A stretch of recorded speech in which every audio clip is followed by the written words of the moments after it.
નમસ્કાર, હું છું ગોપી ગોપ. જોઈ રહ્યા છો નિર્ભય ન્યૂઝ અને આજે દલિતોનું મહાસંમેલન ગોંડલમાં થવા જઈ રહ્યું છે. આ દલિતોનું જે મહાસંમેલન છે તેની અંદર જુનાગઢથી લઈને રાજકોટ સુધીના જે સૌરાષ્ટ્રના દલિતો છે એ ગોંડલની અંદર ભેગા થશે અને કહેવાય રહ્યું છે કે જયરાજસિંહનું જે એક હથ્થું શાસન છે અને એમાં પણ જે રીતે અત્યાચારો જયરાજસિંહ કરી રહ્યા છે તેના વિરુદ્ધમાં આખું આંદોલન કરવા જઈ રહ્યા છે.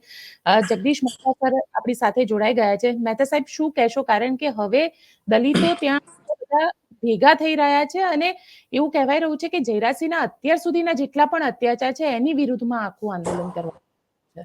જુઓ, જાહેરાત તો એવી કરવામાં આવી જ છે કે આ આંદોલન અમે કરવા જઈ રહ્યા છે આ પ્રકારે જયરાજસિંહની સામે. એ જાહેરાત તો એને પહેલાય કરી હતી, પણ જે રેલી છે એને સૌરાષ્ટ્રભરમાંથી આવવાની વાતો છે. એમાંથી ગામે ગામથી કઈ લોકો સ્વયંભૂ ઉમટી પડે એવું નથી. જુનાગઢમાં જે ભાઈ અત્યારે આંદોલન કરી રહ્યા છે, સંજય સોલંકી, રાજુ સોલંકી, એ રાજુભાઈ સોલંકી જુનાગઢ નગરપાલિકામાં કોંગ્રેસના કોર્પોરેટર રહી ચૂક્યા છે. હવે એટલે એને કોંગ્રેસનો સાથ હોય, દલિત સમાજનો સાથ હોય અને આસપાસના એના જે મિત્ર વર્તુળ જે કંઈ હોય એ બધાનો શ્વાસ, એટલે ત્યાંથી રેલી આકારે, એટલે કે બાઇક રેલી આકારે અહીંયા આવવાના છે ગોંડલ. એવી જાહેરાત ભૂતકાળમાં થઈ છે, અનેકો વખત આપણે છાપા મીડિયામાં બધું છાપ્યું છે અને આજે એ રેલીનો કાર્યક્રમ છે. પરંતુ એમાં જે આપણે વાત કરતા સૌરાષ્ટ્રભરમાંથી ઉમટી આવશે અથવા તો બીજા બધા દલિત અગ્રણીઓ, પહેલા તો એવી જાહેરાત થઈ હતી કે ઉત્તર પ્રદેશ, બિહાર વગેરેથી દલિત નેતાઓ પણ આવશે. પરંતુ હવે ગઈકાલથી થોડો એક ટ્રેન્ડ ચેન્જ થયો એવું જાણવા મળ્યું છે કે જે ભાઈ અત્યારે અહીંયા આવી રહ્યા છે ગોંડલમાં, દલિત સમાજના ભાઈ આપણે રાજુ સોલંકી વગેરે, તો રાજુભાઈ સોલંકીની સામે પણ ભૂતકાળમાં જે કેટલાક ક્રાઇમ ગુનાઓ નોંધાણા છે એનું આખું બાકાયદા અખબારોમાં છપાણું છે. 15 થી 20 જેટલા ગુનાઓ વિવિધ પ્રકારના.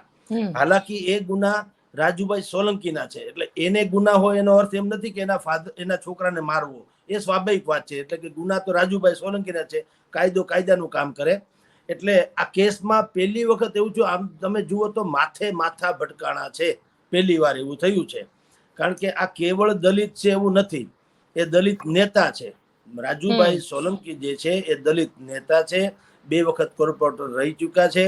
અને જે રીતે જયરાજસિંહની દબંગગીરી, માની લ્યો કે તમે કહો છો એ પ્રમાણે ગોંડલમાં છે તો છે જ, આખું સૌરાષ્ટ્ર જાણે છે, બરાબર. એવું આના વિસ્તારમાં, એટલે કે જુનાગઢમાં પણ જ્યાં ભાઈ રહે છે આપણે રાજુભાઈ સોલંકી, એ પ્રદીપ ટોકીઝની પાછળનો વિસ્તાર કહેવાય છે, ત્યાં એ રહે છે. તો એ આખા પંથકમાં પણ એની છાપે દબંગ જેવી જ છે. એને ડોન કે છે, જેના એના માનીતા માણસો હોય એને ડોન કે છે કે ભાઈ આની તાકાત વાળો માણસ એમ ટૂંકમાં. એટલે પહેલી વખત આપને કહું છું કે માથા ભટકાણા છે. પરંતુ જે ગઈકાલથી છાપવામાં આવ્યું કે એની સામે આટલા બધા આરોપો છે વગેરે, એટલે હવે તમે જુઓ કે જે પોલિટિકલી અને ટેકો મળવો હોય હવે અંદર ખાને મળી રહ્યો છે, જાહેરમાં નહીં. જેમ કે અત્યારે કદાચ 1-2 કોર્પોરેટરો ત્યાં દલિત સમાજના છે જ. જુનાગઢ મહાનગરપાલિકામાં 1-2 કોર્પોરેટર દલિત સમાજના છે, 3-1 જણા એનસીપી ના છે, બાકી બધા ભારતીય જનતા પાર્ટીના છે. તો જે દલિત સમાજના કોર્પોરેટર છે એ કમસે કમ તો હાજર રહેવા જોઈએ.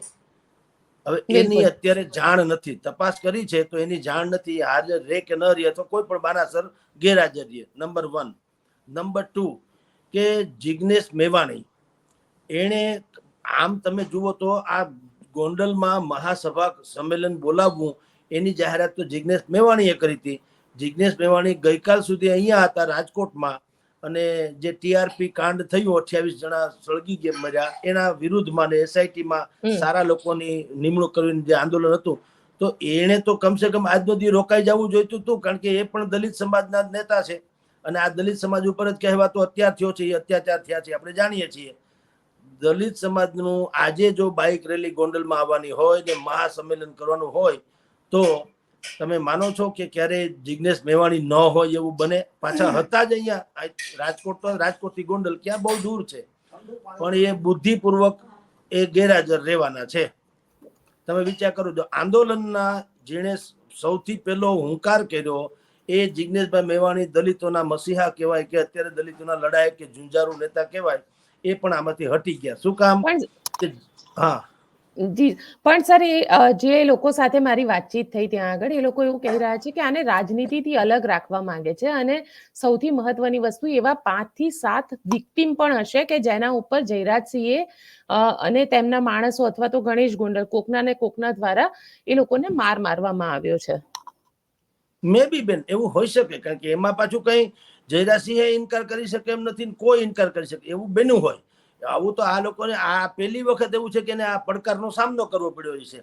બાકી આવું તો ચાલે જ તો છે જ. તો પણ મેં કીધું તેમ કે આપણી જે વ્યાખ્યા બેન જે છે લુખ્ખાઓની કે ગુંડાઓની કે મવાલીઓની કે આપણે માફિયાઓની, એ ટાઈપના વર્તન નથી. તમને કહું, દુશ્મન કે દુશ્મન હોતે હે, ઠીક છે, અથવા એને જેને નડી જાય એને આવું કરે છે. હાલાકી કાયદો એને એવું છૂટ નથી આપતો, પણ કરે છે, હકીકત છે.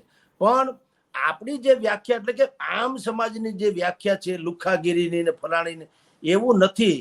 એટલે જ હું કહું છું કે આમાં બે બાજુ બહુ સમતોલ ચાલીને, એટલે એટલા માટે કોઈ ફાટી પડવાની વાત નથી, પણ જે હકીકત છુપાઈ ન જવી જોઈએ કે દબંગનો ગુજરાતી એવું નથી જયરાજસિંહના ઘર પાસેથી નીકળો એટલે તમારી પાસે ટોલ ટેક્સ લઈ લે, તમારા ખીચા ખાલી કરી નાખે, એમ નથી. કરોડો રૂપિયાના દાન તો એ દીધા કરે છે, સમજી લ્યો. અને કેટલાય સમાધાનો પણ કરે છે. તમારી જાણ ખાતર, જો એવું બોગસ હોય વાતાવરણ, એ ભાઈ ગુંડાગીરી કરતા હોય, લુખાગીરી કરતા હોય, તો આજે ગોંડલ તાલુકાના 80 ગામડા બંધ પાડવાના છે, માર્કેટિંગ યાર્ડ પણ બંધ રહેવાનું છે. હવે જો એ ખરાબ માણસ હોય તો એની ફેવરમાં કોઈ આટલો બધો માણસ જનસમૂહ થોડો હોય. હા, આ કેસમાં જે રીતે FRI છે એ જોતા 101% ગણેશભાઈએ ગુંડાગીરી કરી કે એને માર્યો એ હકીકત છે. એ તો FRI ના જોવા પ્રમાણે. હવે એ અત્યારે એમાં જેટલો પણ આરોપ હોય એ પાછી કોર્ટ મેટર બનશે કે એને સિદ્ધ કરવો કે કેમ. પણ એ કેસમાં એ અટવાઈ ગયા, એમાં કોઈ શંકા નથી, છે જ. એટલે તો અને કાયદાનું કામ તો કર્યું જ છે. ન કર્યું હોય તો ઠીક, તો જે છે જેલમાં છે ને અત્યારે, આપની જાણ ખાતર જેલમાં છે ને બાકાયદા કેદીઓ. નહીતર અહીંયા જેલમાં હોવું અને કેદીઓની જેમ રહેવું એ જુદી ઘટના છે. અમુક લોકોને કેદીઓની જેમ રાખવામાં નથી આવતા. આપણા જેવા સામાન્ય માણસો તો કેદીની જેમ આવે રૂલ્સ પ્રમાણે. આ બધા રજવાડાઓ જાય તો એને એની રીતની બધી ફેસિલિટી મળતી હોય છે. પરંતુ અમે જે રીતે જાણ્યું છે એ પ્રમાણે ગણેશભાઈને પણ સામાન્ય કેદીને જે મળતી હોય એવી જ ફેસિલિટી ટૂંકમાં ત્યાં રાખવામાં આવ્યા છે. બીજું કોઈ વિશેષ નહીં. નંબર 1. નંબર 2, હવે ભારતીય જનતા પાર્ટીના ધારાસભ્ય છે, ધારો કે જયરાજસિંહના ધર્મપત્ની શ્રી જે છે ગીતાબા જાડેજા, તો અત્યારે ધારાસભ્ય છે. તો એમાં તમે કયો પોલિટિકલ થી અલગ, જો પોલિટિક્સ હોય તો ભારતીય જનતા પાર્ટી વાળા ક્યાંક મેનેજ કરે ને. ભારતીય જનતા પાર્ટીનું જુનાગઢનું મહાનગરપાલિકા છે, એ સર મેનેજ એવું કરે. કહી આ સમાજનો જ મુદ્દો છે.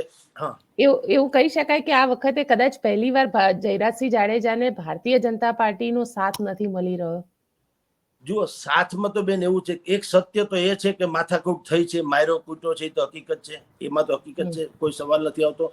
બીજું, ભારતીય જનતા પાર્ટી હોય કે કોઈ પણ, હું તો તમને એ જ કહું, જેટલા આનાથી એક ધડો લેવા જેવી બાબત એ પણ છે કે તમે ધારો કે માનતા હો કે અમારી પાછળ બેનર છે, તો એ તો સુખના સાથી બધા તમારા સતના શાળા, ગામડામાં કે સતના શાળા છે. સતના શાળા એટલે તમારી પાસે સારી વાત હોય તે દિવસે તમારા ફોલોઅર્સ વધી જાય ને બધું થઈ જાય. પછી તમારી ઉપર આફત આવે ને તે દિવસે મારા જેવા માણસ એમ કે હવે ફોન નથી ઉપાડવો, હું કામ, મને ખબર હોય તમે શું કહેવાના છો. એટલે તમને કહું છું કે જયરાજસિંહજી બાપુને પણ એમ ખ્યાલ તો આવશે જ કે અત્યારે ધારો તો ભારતીય જનતા પાર્ટી આ દલિત સમાજ છે, ભલે મારો કૂટો છે ને એ હકીકત, એમાં કોઈ શંકા નહીં, પણ એ મેનેજ તો કરાવી શકે ને. એ એવો પ્રયાસ નહીં કર્યો હોય ત્યારે તો આ રેલી આકારે ત્યાં આવે છે. એટલે તમને કહું, પક્ષ હોય, કોઈ પણ રાજકીય પાર્ટી હોય, એને એક મુદ્દાનો કાર્યક્રમ, વોટ બેંક ને કઈ ન થવું જોઈએ. તમારું બધાનું સત્યાનાશ જે થવું હોય થાય. વોટ બેંક સામે પાછું દલિત છે, આગળ બીજો કોઈક સમાજ હોત તો 101% દુનિયાભરના પ્રયાસ કર્યા હોત. પણ સામે દલિત સમાજ છે, સમજે છે કે ન કરનારને ઊંધું ઉતરે તો પરસોત્તમ રૂપાલા વાળી થાય. એટલે કોઈએ હાથ નાખ્યો નથી. અને એટલે આજે 12 વાગે બાઇક રેલી પણ થશે. આખા ગોંડલમાં ઘુમરા મારશે અને જે કઈ સૂત્રોચ્ચારે થાય બધું થશે. અને આ બધા જે સામે પક્ષે જે છે, જયરાજસિંહના માનમાં કે જયરાજસિંહની ધાકમાં કે શાખમાં જે કયો તે 80 ગામડા બંધ પાડશે, માર્કેટિંગ યાર્ડ બંધ રહેશે. એટલે પહેલી વખત તમને જુઓ તો ટક્કર એવી થઈ છે એની. આમ તમે જે જુઓ તો જયરાજસિંહનો જે રૂતબો છે એ રૂતબાની દ્રષ્ટિએ રાજુભાઈ સોલંકી નથી, પણ હિંમત, ધારો કે જે છે જીગર, કલેજું જેને કહે, કલેજામાં તો આ ભાઈ પણ એવો છે. રાજુભાઈ સોલંકી કઈ કમ નથી. એને મારવું મરવું બધું હરખી વાત છે, એની છાપે એવી છે. ને એ કઈ કોઈથી ફાટી પડે એમ નથી. એને આ બધા દુનિયાભરના લોકોએ ઓફરે કરી જોઈ છે, 25 લાખથી માંડીને 2-5 કરોડ સુધીની વાતો સંભળાણી છે. સાંભળો, સાચું ખોટું આની કઈ પુરાવા હોય નહીં, પણ સંભળાણી છે કે ભાઈ તમે સમાધાન કરી લો. ગિરીશભાઈ કોટેચાનો તો આપણે જાણીએ છીએ, એનો ઓડિયો બહાર આવી ગયેલો છે. તો એમાં પૈસાની વાત નથી, પણ કે ભાઈ જે કઈ હોય લઈને પતાવો ને, આવું તો કે છે. બીજું કઈ એમાં લઈને કઈ તરબૂચ આપવાનું હોય નહીં, હોય તો પૈસા જ હોય ને. પણ એ બધું છોડો, બધાએ મહેનત કરી લીધી, મેળ નથી પડ્યો. શું કામ કે રાજુભાઈ સોલંકી પણ જેમ જયરાજસિંહનો પણ પોતાનો ગોંડલમાં વટ છે, એમ આના વિસ્તારમાં કમસે કમ જુનાગઢ પંથકમાં, એટલે કે જુનાગઢ શહેરના જે વિસ્તારમાં રહે છે ત્યાં એની પણ દબંગાઈ ભરી છાપ તો છે જ. હવે એને પ્રેસ્ટીજ ઇસ્યુ થઈ ગયું, કારણ કે એના જ છોકરાને માર્યું છે. હવે એના છોકરો જો માર ખાઈને બેઠો રહે, ગમે એમ થઈ જાય, માની લો સમાધાન કરવું પડે તો શરણાગતિ સ્વીકારવી પડે, તો એનું દબદબો જો ખતમ થઈ જાય. એ જે 17-18 ગુના છે, એમાં કેટલાય દારૂથી માંડીને બધા પ્રકારના ગુનાનું વર્ણન તો છે. હવે એ પોલીસનો તપાસનો વિષય છે કે હું છે હું નહીં, પણ છે તો છાપામાં તો કમસે કમ આવ્યું છે. હવે આટલો મોટો રૂતબો જો હોય અને એના છોકરાને કોઈ મારે જોઈએ આ કંઈ કરે નહીં, તો એનો રૂતબાને પણ અસર થાય. કારણ કે દારૂનો ધંધો કરતો હોય કે દારૂ પીતા હોય એ રામ જાણે. પણ બુટલેગરની એક વ્યાખ્યા એવી છે સામાન્ય રીતે, એમાં આ રાજુભાઈ સોલંકી હોય કે ન હોય આપણે ખબર નથી, પોલીસ જાણે ને એ જાણે. પણ સામાન્ય રીતે વાત કરું છું કે બુટલેગર જે હોય છે એને શું કરવું પડે, પહેલા તો પોતાની શાખ નહીં પણ ધાક જમાવવી પડે, જેથી કરીને સામાન્ય પોલીસ કોક નિષ્ઠાવાન ને પ્રમાણિક પોલીસ આવી જાય અને એમ માને કે મારે કોઈનું માનવું થી દરોડો પાડો, તો ન પાડે. એ ન ક્યારે પાડે કે એની ધાક હોવી જોઈએ આખા વિસ્તારમાં, કે ભાઈ ત્યાં જાતા 10 વખત માણસ વિચાર કરે. તો એવી પેલા તો એની ધાક એને જમાવેલી છે ઓલરેડી અત્યારે પણ. હવે એનો ધંધા ધાપા જે હોય તે, પણ 2 વખત કોંગ્રેસની ટિકિટ ઉપરથી કોર્પોરેટર રહી ચૂક્યા છે, એટલે બધી રીતે માંજેલા ગણાય, એમાં તો કઈ ખામી છે નહીં.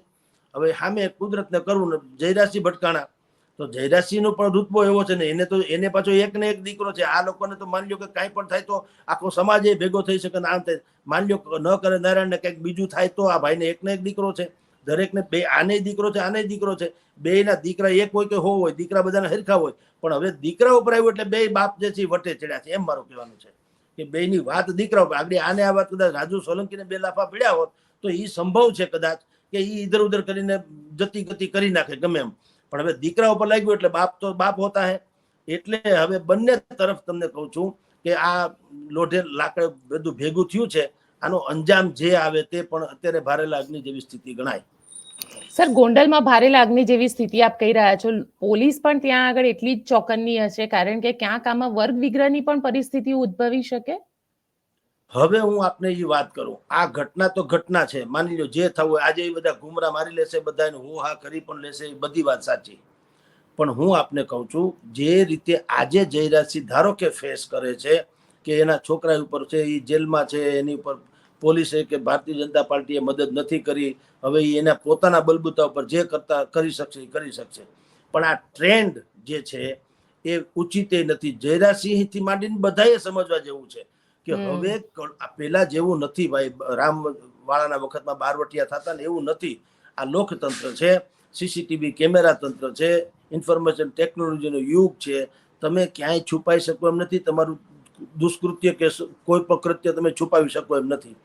આ પ્રકારની જ્યારે ગલતી થઈ જાય ત્યારે તમારી પાસે કા મેકેનિઝમ હોવું જોઈએ કોઈ પણ હિસાબે માફી કરવાનું, પણ ભૂલથી અને મારવાની કે પહેલી વખત ઝઘડો થાય તો એ જુદી ઘટના છે. તમે ઘટના સ્થળે ઉશ્કેરાઈને એકબીજા ગાળાગાળી કરી મારામારી કરી લીધી, પરંતુ એનું પાછું એને લઈ જવું, કોઈ ખેતરમાં મારવો, વળી આવવું, વળી પાછો એને ગણેશગઢમાં લઈ ગયા જે FRIમાં છે તે, તો એ તો બરાબર ન જ કહેવાય. કોઈનો હાથ દલિત હું કોઈ પણ ન હોય એવી રીતે અન્યાય થાય તો વ્યાજબી વાત છે જ નહીં કોઈ કાળે. અને હવે એ જે સમાજ ઉપર વયા ગયા માની લ્યો, તો એ હવે હું કહું ને વાત શરૂ થાય છે કે સમાજ નામનો શબ્દ છે ને અત્યારે સૌથી ગંભીરમાં ગંભીર શબ્દ બની ગયો છે. તમે ને હું કોક પાથી ઉછીના લઉં ને મને પૈસા હું ના આપી શકું, કોઈક મને મારે અને હું એમ કોઈક મને ભૂદેવને ઉપર અત્યાચાર છે અને બ્રહ્મ સમાજ સાખી નહીં લે. એટલે ભાઈ આપણા કૌભાંડ છે, બ્રહ્મ સમાજ શું કરે? પણ હવે બધું સમાજને લેબલ ફટાક કરતું લગાડી દેવામાં આવે છે.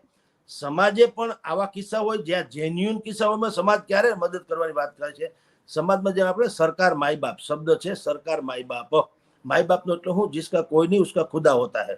માય બાપનો અર્થ એ છે કે નિર્બળ લોકો છે, નિસહાય લોકો છે, દુર્બળ છે, ગરીબ છે, શોષિત છે, પીડિત છે, એનું કોઈ ન હોય તો સરકાર જેમ ગમે એવો અત્યાચાર કર્યો અને અપરાધી હોય તો પણ સરકાર એને આપે છે ને વકીલ, કે ભાઈ તમારી પાસે પૈસા ભલે અપરાધી હોય તો વકીલ તો આપે જ છે એને સરકાર તરફથી. જેમ કે અમારા ટીઆરપી કાંડ થયું, હવે એના જે આરોપી છે એના વતીથી કોઈએ નહીં લડીએ એવું બધા વકીલોએ જાહેર કર્યું કે અમે કોઈ લડશું નહીં. પણ નહીં લડો તોય સરકારે તો એને પછી વકીલ તો આપ્યા છે, કારણ કે પોતાની જાતને નિર્દોષ સાબિત કરવા માટે થઈને એને વકીલ તો દેવા જ પડે સરકારે. એટલે એવી તો લોકતાંત્રિક વાતો છે. પણ આ કેસમાં તમને કહું છું કે જ્યારે સમાજનું લેબલ લાગી જાય, આ અત્યારે કેસ છે એમાં દલિત સમાજનું પલ્લું ભારે છે આપને કહું, કારણ કે એના દીકરાને માર્યો છે, જે એફઆરઆઈ છે એમાં કોઈ ખોટું નથી, બધી સત્તાવાર વાત છે, અત્યાચાર થયો છે. પણ બાકીના સમાજમાં જે બાકીની ઘટનાઓ બને એની વાત કરું છું. એમાં જ્યારે કોઈ સમાજ તરીકે આગળ આવે તો હવે સમાજે થોડુંક છે ને નીર ક્ષીર તારવવાની પણ જરૂર છે, હાલી મળવાની જરૂર નથી, નહીતર તમે કહો એમ વર્ગ વિગ્રહ થાય. હવે આ કેસમાં રાજુભાઈ સોલંકી એટલા સાચા છે કે એના દીકરાને મારવામાં આવ્યો છે, એમાં કોઈ સંશય નથી. પરંતુ બેકગ્રાઉન્ડ તમે જે જુઓ રાજુભાઈનું, ભલે રાજુભાઈના બેકગ્રાઉન્ડથી એના છોકરા દોષિત નથી થઈ જતા, એ હકીકત છે, પણ એ સંપૂર્ણપણે તમે હાવ એક પીડિત માણસ તો છો જ નહીં. તમારા ધંધા વાકાતરા છે, પોલીસ ચોપડે નોંધાયેલા છે, તમે સમજી લો. તો અપરાધીઓના અધિકાર ઓછા હોય, માનવના અધિકાર હોય, સમાજના અધિકાર હોય, સજ્જનોના અધિકાર હોય, દુર્જનોના અધિકાર હોય, એમાં દરેક તાપ મારવી જોઈએ. સમજી લો, આજે આ ભાઈ છે, કોઈને ગમે કે ન ગમે, કાલ અમે હોય, બ્રાહ્મણ હોય કે વાણિયા હોય કે ફલાણું હોય કે કોઈ પણ હોય, એ માણસ તરીકે પેલા તો સારો હોય તો એ બધી વાત સાચી. પણ હવે તમે તમારા પણ 18 વાંકા છે તો પછી જે શકો તેસા વાળી થઈ, એમ સમજી લો. એમાં છોકરાનો સંજયનો કોઈ વાંક નથી, એ હકીકત છે. વાંક નથી એટલે એને મારવો, એના ફાધરની સજા સંજયને ન મળી શકે, એ ગેરંટી, એમાં કોઈ સંશય નથી. પરંતુ સમાજ જ્યારે દોડી આવે છે, આ કેસમાં તો મોટા ભાગના કેસમાં સાચું છે, આ કેસમાં સંજયને લાગે વળગે ત્યાં સુધી, કારણ કે દીકરાને માર્યો છે તો બાપે કીધું અરે મારા ભેગા આવો, નહીં તો દરેક જાહેર જીવનમાં તો ઓબ્વિયસલી એ જ કરે. પરંતુ બાકીના સમયમાં છે ને સમાજનું નામ જે કરીને ખાય ને, તો સમાજે પણ નિર્ક્ષીર તારવવાની જરૂર છે.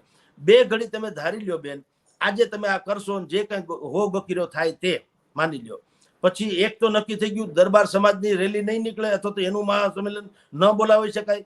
દરબાર સમાજ એમ કે કામ કરો, આપણે હવે આ ફલાણા સમાજ છે, આપણે એને આપણી રીતે કંઈક પાઠ ભણાવો કોઈ પણ હિસાબે. તો પાઠ ભણાવવાનું ગુજરાતી શું થાય? મારી કુટી તો નખાતા નથી કોઈને, શું કે આપણે હવે એને કામ ન આપવું, બહિષ્કાર કરો તો શું થાય? આ વર્ગ વિગ્રહ થાય. એટલે હું કહું આવું થવું જોઈએ એમ નથી કહેતા, પરંતુ જે સમાજ રીતે, હા કાયદાએ કાયદાનું કામ ન કર્યું હોય તો 100% જવું જોઈએ. બીજું, તમે સંપૂર્ણપણે પીડિત હો તો સમાજે સામેથી આવવું જોઈએ, એમાંય ના નહીં. પણ હવે કાં જિજ્ઞેશ મેવાણી કેમ વયા ગયા ભાઈ, મને સમજાવો. જો સમાજ જ છે ને, દલિતનો મસીહા છે ને, એના જેવો ઝુંઝારૂ નેતા કોઈ નથી. હવે એ ક્યારે વયા ગયા હોય તો એને જોયું ને તમારામાં કે કાંઈક લોચો છે તો આપણે ન રહીએ, ભલે એ જાહેરમાં કે ન કે અમને અમારે ત્યાં આવ્યા હતા, મળ્યા હતા જિજ્ઞેશભાઈ મેવાણી, તો પૂછો એને શું કામ તમે નથી ભાઈ. એ બાનું ન ચાલે, કોઈ પણ બાના તો સુવાળા ગમે કાઢી શકાય. પણ તમારે જો તમારા સમાજને આવો અન્યાય થયો છે, જે રીતે એફઆરઆઈમાં દાખલ થયું છે એ રીતે, તો જિજ્ઞેશ મેવાણીએ તો જગતભરના લોકોને ભેગા કરી શકે ધારો તો કેમ નથી ભાઈ? કારણ કે એ સમજી ગયા છે કે ભાઈ આમાં થોડુંક 19-20 છે. તો 19-20 હોય ત્યારે સમાજે વિચાર કરવું જોઈએ. કારણ કે આ સંજયભાઈને જે માર્યો છે, માની લ્યો એ કઈ દલિત હતા એટલે નથી માર્યા, તમે સમજો, એ નડ્યા એટલે માર્યા. હવે એમાં દલિત નીકળ્યા એ અકસ્માત છે. મને કોઈ મારે કે મને કોઈ ગાળાગાળી કરે તો હું પત્રકાર છું એટલે નહીં, મારા અપલખણ કે લખણ જે ગણો મારે કારણે મને મારે, એમાં પત્રકાર હોવું એ પછીની ઘટના છે, એમ મારું. પણ સર સવાલ અહીંયા એ ઉભો થાય છે કે કોઈને મારવા એ ક્યાં સુધી, મતલબ એને કેટલું તમે વેલિડ ગણી શકો તમે? કારણ કે લોકો એવું કહેતા હતા કે ગણેશ ગોંડલે તો બહુ સારા કામ કર્યા છે. તમે સારા કામ કર્યા એનો મતલબ એવો કે તમને મારવાનો અધિકાર મળી ગયો? નેવર. એ જસ્ટિફાઈ થઈ શકે જ નહીં બેન.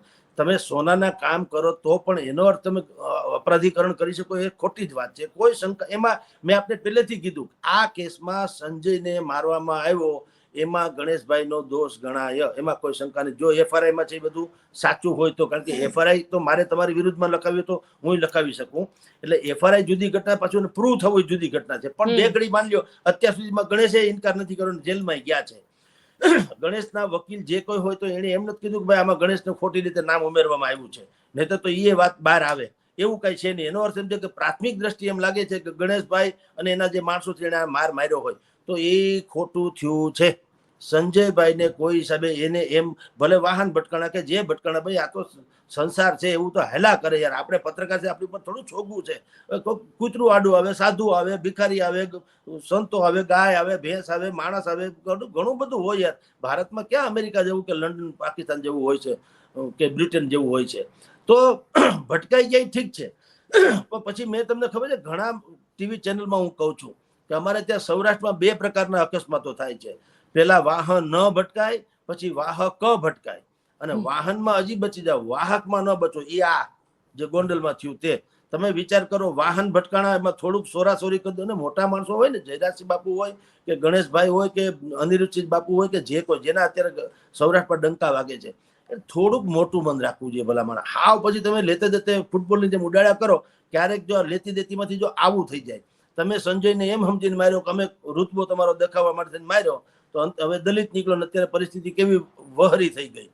એટલે 2 બાજુ પ્રોબ્લેમ છે, એમાં કોઈ શંકા નથી. તમે 7 સારા કામ કર્યા હોય તો મારવાની છૂટી નથી મળતી, અને મારવાની છૂટી તમે મારો છો, એ 7 સારા કામ કરે, એ દોષ કઈ જે છે એ કોઈ દી લોપ થાય નહીં. दोष दोष होता है, पुण्य पुण्य होता है, पाप पाप होता है. એટલે એમાં કઈ 100% સારા કામ મળે કે હું તમને પહેલા મેં આની વખતે કીધું હતું કે તમે જ્યારે મને વાત કરી કે ભાઈ આ અહીંયા લુખાગીરી કરે કે ગુંડાગીરી કરે કે ઉત્તર પ્રદેશ, મેં કીધું ના બેન, એમાંય સમજો આ બધાના ધાક ધમકી છે કરી. અનિરુદ્ધસિંહ જાડેજા કયો, જયરાજસિંહ જાડેજા કયો, પણ તમારી જાણ કરતા એક તો આ બધી સરકારની પેદાશ છે. આમ તમે જુઓ તો સરકારમાં બુદ્ધિનો છાંટો નથી, નહીં એને વાપરવા છે બધાને. એને ઉપયોગ કરવો ત્યારે બધા રૂપાળા થઈ જાય, બધા હોનાના થઈ જાય. પછી એને જ્યારે યુઝ એન્ડ થ્રો, હવે પછી કઈ પડી નથી તો તમે જાણો, તમારું કામ જાણે. એટલે આ વાલિયા લૂંટારા જેવું છે. બધું લૂંટીને બિચારો ઘર હાટું લઈ આવતું તો ખાઈ પીને ટેસલા કર્યા. નરદજીએ પૂછ્યું એની પત્નીને, કાં પાપ કરે છે એમાં તમે ભાગીદાર? કે ના ભાઈ, પાપ બાપમાં અમે ભાગીદાર નથી. અમે તેના પત્નીની છે, એને અમારું ભરણ પોષણ કરવું જોઈએ, અમે ખાવા પીવામાં સાથે છીએ, બાકી નહીં. આ એના જેવું છે. જયરાજસિંહ બાપુ હોય કે અનિરુદ્ધસિંહ બાપુ હોય, સરકારને જ્યારે ગરજ હોય ત્યારે આ બધાના સાથ લે છે.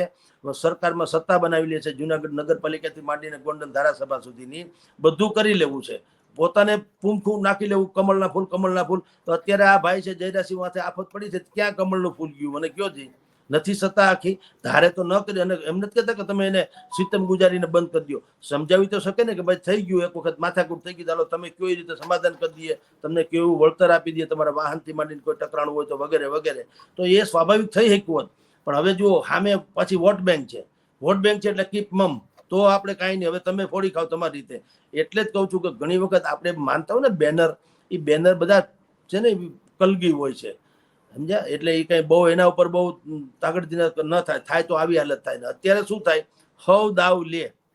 તમે જયારે પડતા હોય ને બેન, તમારી ચડતીમાં નહીં, પડતીમાં દરેક દાવ લેતા હોય બુદ્ધિપૂર્વક.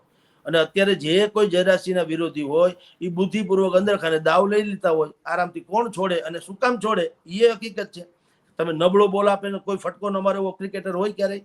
એટલે એ તો સ્વાભાવિક જ છે કે દાવ લેવાના છે, કારણ કે હરકે હરકા છે, માંડ મોકો મળ્યો છે એટલે હવ દાવ લેતા હશે. તો આ કેસમાં બીજું બધું જે થાય, જયરાજસિંહને જે થવું એ થાય, દલિત સમાજને ન્યાય મળવો જોઈએ, બધી વાત સાચી. પણ અંતે આ જે પેટર્ન જે છે, સમાજની પેટર્ન, સમાજ નામવાળી, પાટીદારથી શરૂ કરી, ક્ષત્રિય શરૂ કરીને આજ સુધીમાં અમારે ચૂંટણી થાય ત્યારે તમે જોજો છાપાઓમાં પાનાના પાના ભરાઈ જાય. દરેક પણ રઘુવંશી સમાજ સહન નહીં કરે, બ્રહ્મ સમાજ સહન નહીં કરે, કારડિયા સમાજ નહીં. એ જે લોકો સમાજના નામે ચરી ખાઈને છાપામાં છપાવી છે ને, એ પાછો નેતા થઈ જાય. હું આગળ બ્રહ્મ સમાજના નામે કઈક ઉલડું, 5 પ્રેસ નોટ છપાવી દઉં ઓળખાણ પીછાણથી, એટલે જગદીશભાઈ બ્રહ્મ સમાજના અગ્રણી, પછી બ્રહ્મ સમાજનો સત્યાનાશ થાય તો જગદીશભાઈ કે લેવા દો ને, જગદીશભાઈ ચરી ખાય બ્રહ્મ સમાજના નામે. બધા મને રાજકારણીઓ બચકારવા માંડે. હું કામ? એ માની લે કે આ ભાઈ છે એ બ્રહ્મ સમાજના અગ્રણી છે, એટલે મને મંચમાં મને સ્થાન મળવા, મને 5 રૂપિયા આપી દે, મારું ઘર ભરાઈ જાય, લેર કરું, સમાજનું જે થવું થાય. એટલે કહું છું કે સમાજના નામે જે લોકો હવે આમ નીકળી પડે છે ને, તો સમાજે પણ નિર્ક્ષિત તારવવાની જરૂર છે. કે ભાઈ આ કેસની વાત નથી કરતો, જનરલી વાત કરું છું કે કોઈ પણ કેસમાં જ્યારે એમ લાગે કે હકીકતે આ માણસ નિર્દોષ છે, નિર્બળ છે, દુર્બળ છે, ગરીબ છે, નિસહાય છે, એને મદદની આવશ્યકતા છે, ત્યારે 100% સમાજે હાજર રહેવું જોઈએ. પણ તમારે એમ લાગવું જોઈએ કે બેકગ્રાઉન્ડ મારું કલુષિત છે, આમાંય પાછો ઈગો ક્લેશ છે, પોલીસે કાર્યવાહી કરી છતાંય તમે એમ કહો છો કે જયરાસિંહનો સિતમ છે. તો આજે તમારા છોકરા ઉપર આ થયો ત્યારે જ તમને સિતમ દેખાડો. સિતમ તો કરોડો વર્ષોથી, માની લો કે તમે કહો છો તો સિતમ તો વર્ષોથી ચાલે છે ને, છાપામાં તો આવે છે ને. જયરાસિંહને કોઈએ કીધું અહિંસાના પૂજારી છે એમ? બધા સમજે કે મરદના પેટનું કામકાજ છે, તો આખી દુનિયા સમજે છે, એમાં બોલો કે ન બોલો. તો તેથી તમને કેમ નથી લાગતું સિતમ એનો ઓછું કરાવવાનું? એટલે એ સમાજે સમજવું જોઈએ. તમારા છોકરાને લાગે ત્યારે તમને સિતમ સૂજે છે, અને સિતમમાં ન કાર્યવાહી થઈ હોય પોલીસનું તો ઠીક છે, થઈ છે કે નહીં તો તમે થઈ છે તો ઓકે, ન થાય તો કરો. અને છતાંય હું કહું છું કે આ કેસમાં જયરાસિંહના છોકરાનો વાંક વધુ છે, એમાં કોઈ શંકા નથી. કારણ કે રાજુભાઈ સોલંકી કદાચ ડોન કહેવાતા હોય કે માથાભારે કહેવાતા હોય કે એની ધાક હોય તો પણ એને કારણે સંજય અપરાધી બની જતો નથી. એટલે આ કેસમાં 100% સાચી વાત છે, સમાજે ભેગું રહેવું જોઈએ. પણ પછી આ બધા જે તમે અત્યારે બધું કરી રહ્યા છો એને કે એ ક્યારે કરવું જોઈએ? જ્યારે તમારી વાત કોઈ સાંભળતું ન હોય, તમને ન્યાય મળતો ન હોય તો.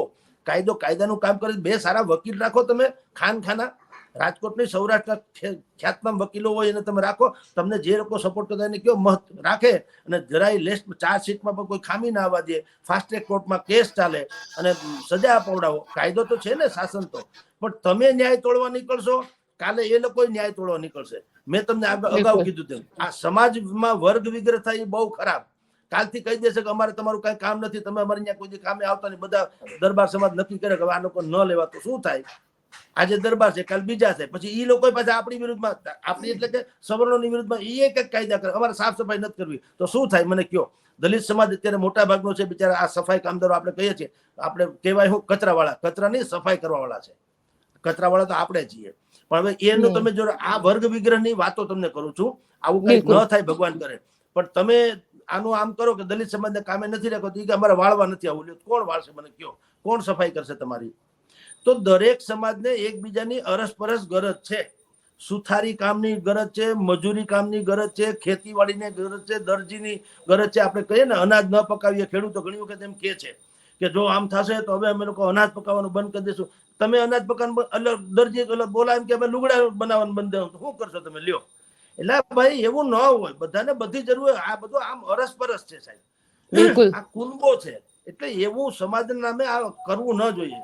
બ્રાહ્મણ સમાજને, ફલાણા સમાજને. તમારો એક કિસ્સો બન્યો, એ કિસ્સામાં ન્યાય ન મળે તો ધારાસભ્યો આપણે શું કામ રાખીએ છીએ?